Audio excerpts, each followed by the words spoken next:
अल्हम्दुलिल्लाहि वहदा वस्सलातु वस्सलामु अला मन ला नबिय्य बअदा अम्मा बअदु फ़अऊज़ु बिल्लाहि मिनश शैतानिर रजीम बिस्मिल्लाहिर रहमानिर रहीम या अय्युहल्लज़ीना आमनु ज़्कुरुल्लाह ज़िक्रन कसीरा।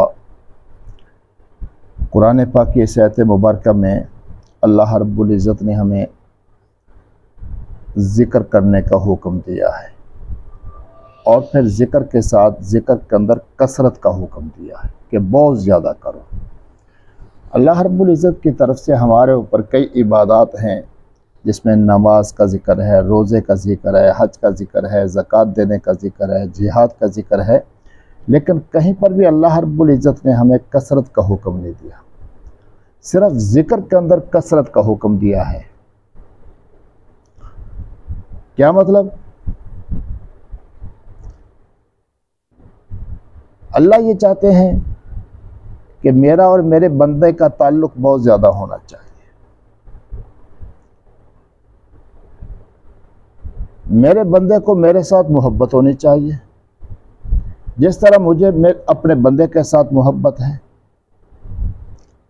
और जिसके साथ मोहब्बत हुआ करती हो उसका जिक्र ज़्यादा होता है। आपको मोहब्बत है अपने बेटे के साथ तो हर जगह पर बेटे का तज़किरा करेंगे। अपने उस्ताद से मोहब्बत है तो हर जगह पर उस्ताद का जिक्र करेंगे। किसी दोस्त से मोहब्बत है आपको तो उस दोस्त का जिक्र कसरत से करेंगे। तो जब अल्लाह रब्बुल इज़्ज़त के साथ मोहब्बत होगी तो अल्लाह रब्बुल इज़्ज़त का जिक्र भी कसरत के साथ करेंगे।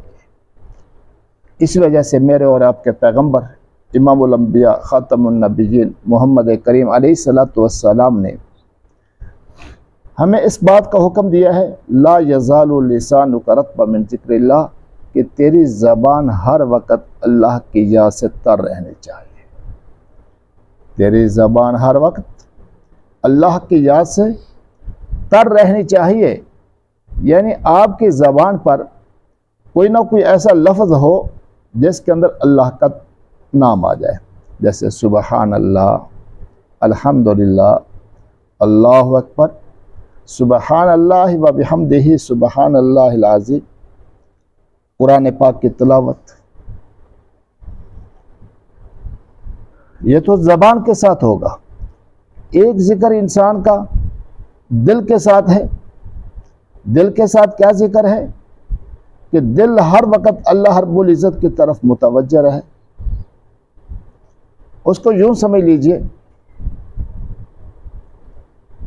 एक आदमी का बेटा गुम हो गया, अल्लाह हिफाजत फरमाए सबकी। अब वो बाजार खा भी रहा है, पी भी रहा है, कारोबार भी कर रहा है, लेकिन दिल के अंदर हर वक़्त बेटे की याद है कि मेरा बेटा मुझे कब मिल जाए, मेरे बेटे से मेरी मुलाकात कब हो जाए। तो हम खाएं पिएं कारोबार करें, लेकिन दिल के अंदर अल्लाह की इतनी मोहब्बत हो कि हर वक्त दिल अल्लाह रब्बुल इज़्ज़त की मोहब्बत से आबाद रहे। अल्लाह रब्बुल इज़्ज़त ने ज़िक्र करने के हवाले से कुरान पाक के अंदर वईद भी बयान फरमाई है।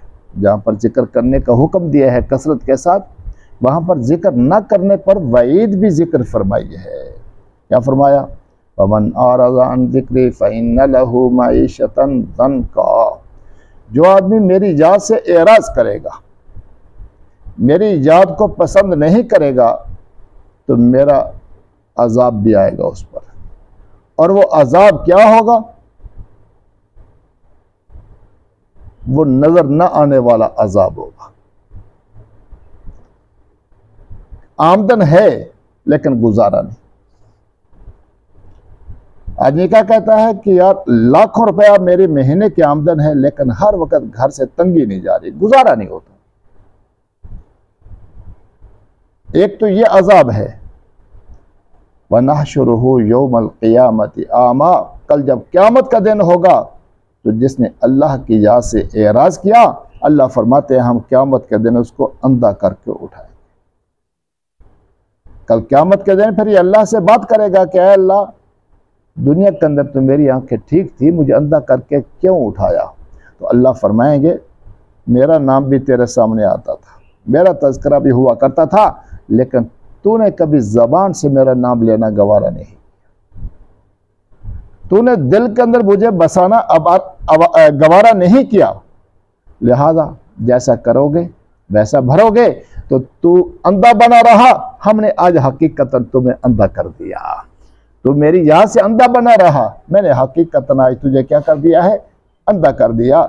इसलिए मेरे अजीज दोस्तों, हमें चाहिए कि अल्लाह की याद के अंदर लगे रहें। हम जो भी काम कर रहे हैं, ज़बान पर अगर अल्लाह अल्लाह होता रहे तो दिल अल्लाह की याद से आबाद होगा। इसका फ़ायदा ये होगा कि बाज़ाहिर आमदन कम होगी लेकिन घर के अंदर खुशहाली नजर आएगी। बाज़ाहिर आमदन कम होगी लेकिन घरों के अंदर सुकून होगा, चेहरे पर रौनक होगी, सुकून होगा। रसूलुल्लाह सल्लल्लाहु अलैहि वसल्लम ने फरमाया, जो अल्लाह को याद करता है और एक वो आदमी जो अल्लाह को याद नहीं करता, दोनों की मिसाल जिंदा और मुर्दा की है। जो याद करता है वो जिंदा है और जो याद नहीं करता वो मुर्दा है। तो हमें जिंदा होने का सबूत देना है, ना कि मुर्दा होने का। अल्लाह रब्बुल इज़्ज़त हमें हकीकी ज़िंदगी नसीब फरमाए।